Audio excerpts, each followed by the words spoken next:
Ele é citado no primeiro livro de Parábolas no capítulo 11 versículo 26 como um dos poderosos do exército de Davi. Inclusive, numa menção posterior, o cronista bíblico relacionou Asrael como chefe de uma divisão de 24.000 homens no exército de Davi, numa referência sempre muito debatida entre alguns estudiosos.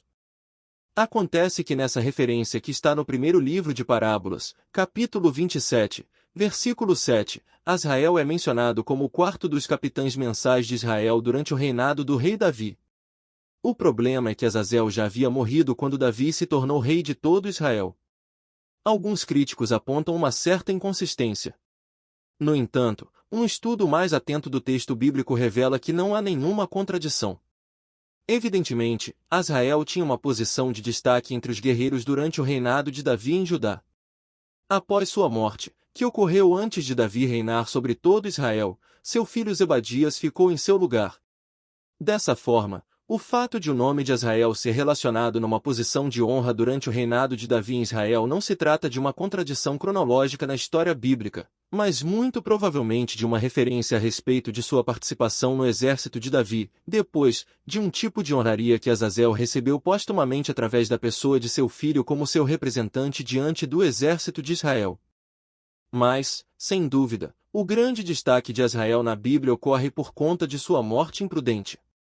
O contexto em que isso aconteceu foi a disputa entre os apoiadores de Davi e a casa de Saul.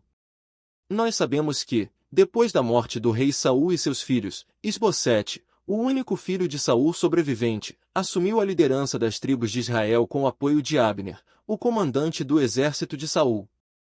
No entanto, nesse tempo, a liderança de Davi já era reconhecida em Hebrom pela tribo de Judá. Então, a Bíblia diz que houve uma grande batalha em Gibeão entre as tropas de Isbosete, lideradas por Abner, e as tropas de Davi, lideradas por Joabe. O que aconteceu foi que as tropas de Abner foram derrotadas pelo exército de Davi sob a liderança de Joabe. Nesse cenário, Asrael começou a perseguir Abner de forma implacável. O texto bíblico diz que ele era muito veloz, e dessa forma, Abner não conseguiu escapar de Asrael. Ainda assim, Abner aconselhou Asrael a desistir daquela perseguição, pois não queria feri-lo. Abner sabia que Asrael era mais rápido que ele, mas também sabia que ele era superior a Asrael no combate. No segundo livro de Samuel, capítulo 2, entre os versículos 19 e 22, a Bíblia registra esse momento da seguinte forma: Asrael perseguiu Abner, na sua perseguição, não se desviou nem para a direita nem para a esquerda.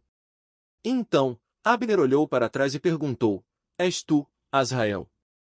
Ele respondeu: Eu mesmo.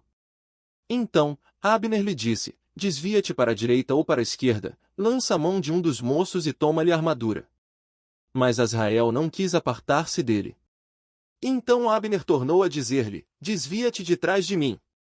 Por que hei de oferir-te dar contigo em terra? E como me avistaria rosto a rosto com Joabe, teu irmão? Entretanto, a Bíblia diz que Asrael não escutou os avisos de Abner e continuou a persegui-lo obstinadamente. Sem ter outra alternativa, Abner teve de lutar com Asrael. O escritor bíblico registrou que Abner feriu Asrael com uma lança na altura da quinta costela, e a ponta da lança o atravessou, e ele caiu e morreu naquele mesmo lugar.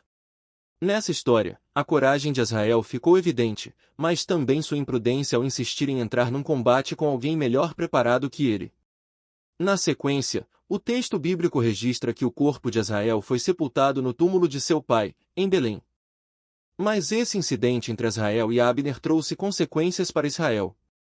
A morte de Asrael teve implicações significativas para a ascensão de Davi ao trono, que acabou sendo adiada.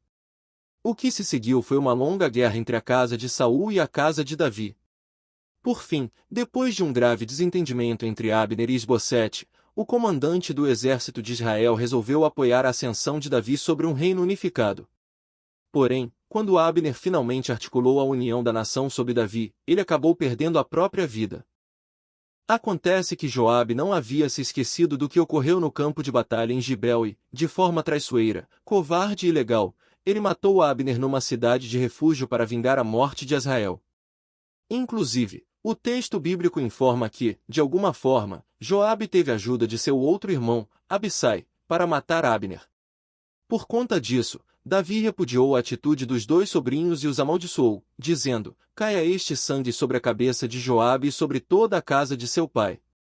Jamais falte da casa de Joabe quem tem fluxo, quem seja leproso, quem se apoie em muleta, quem caia a espada e quem necessite de pão. Joabe, pois, matou Abner por ter matado seu irmão Asrael na pele de Belém.